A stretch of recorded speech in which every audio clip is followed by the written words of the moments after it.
All right. Shalom again, brothers and sisters. This is going to be like a short segment right here, but y'all willing, we'll get into more of it. And we're still on the subject matter of the Tawahid or Hymenaut and the Mishtira Selassie, the mystery of the Trinity. And we had left off actually in the previous vid in what we call Rastafari Romans 1 and verse 18 to 23, right? And in this particular section here, while we was reading it in the previous portion, we noticed something that it seems like we didn't really note before. Probably we saw it there, but now the Holy Spirit is giving more light on this, more spiritual illumination on this. And it's let's go from verse 19, where it says, because that which may be known of God, of Ha-Elohim, is manifest in them. Not just manifest to them, but manifest in them, right? According to the English, and God hath shewed it to them. God has shown it to them, or even for them, but it's manifest in them. And this is the connection right here when we're speaking about the application of man know thyself, right? And we speak on the Trinity. Man know thyself. And this kind of leads almost full cipher in the series of these mini vids to where we had began off when we touched on this particular book right here, or one of the Dirsan, right? Metzhafes Elot, where Mezgeda Elot, and also the mystery of the Trinity, the Amarinya, right? Where it begins off, right? Let's see if we can find the page within this short segment right here. When it said, man know thyself, man is a Trinity. So man can only begin to know his true spiritual self, his true spiritual nature, by recognizing the Trinity that he is.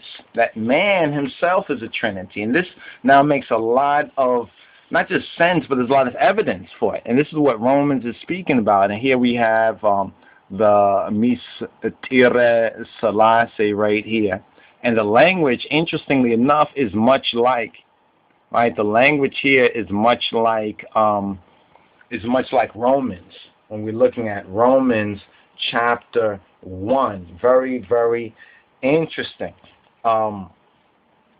It's interesting because we're about to go into dispensation of a Roman world order. This part of this end time, because they Babylon, all of that, a Roman world order. And we study the book of Romans, right, very distinctively, right? We will understand when we receive it with that knowledge of who we are, right? That knowledge of what we are, our nature. What is the nature of man? And we're going to go over this just briefly here in this segment and hopefully get into this in a little more detail.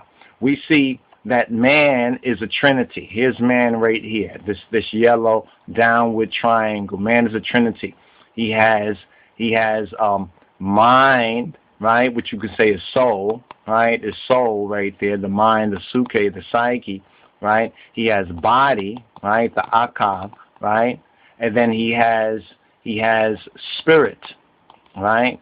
Now his Trinity, remember Elohim made man in his image and after his likeness.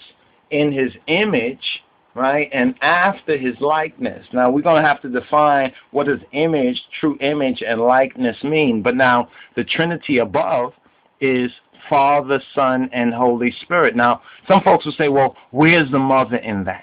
And let's look at this right here, right? Because we look at it, let's put this up here right here. We have the Horus, the 3, 4, 5 Trinity from Horus. And we want to explain how this was the conception, right? This was used as a teaching tool, but when misunderstood, it became idolatry, right? It became idolatry, right? So we have this right here. We have Orset or Isis, Osar, Osiris, and we have Harui. Don't you see the Trinity right here? Isis, right? Isis give birth to what?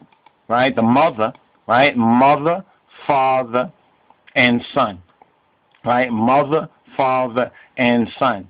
So we have this kind of relation with the son representing that spirit. Remember, Christ is the life-giving spirit, and Osar, right, represents that soul, because remember, it was God that raised Christ from the dead. He didn't raise himself.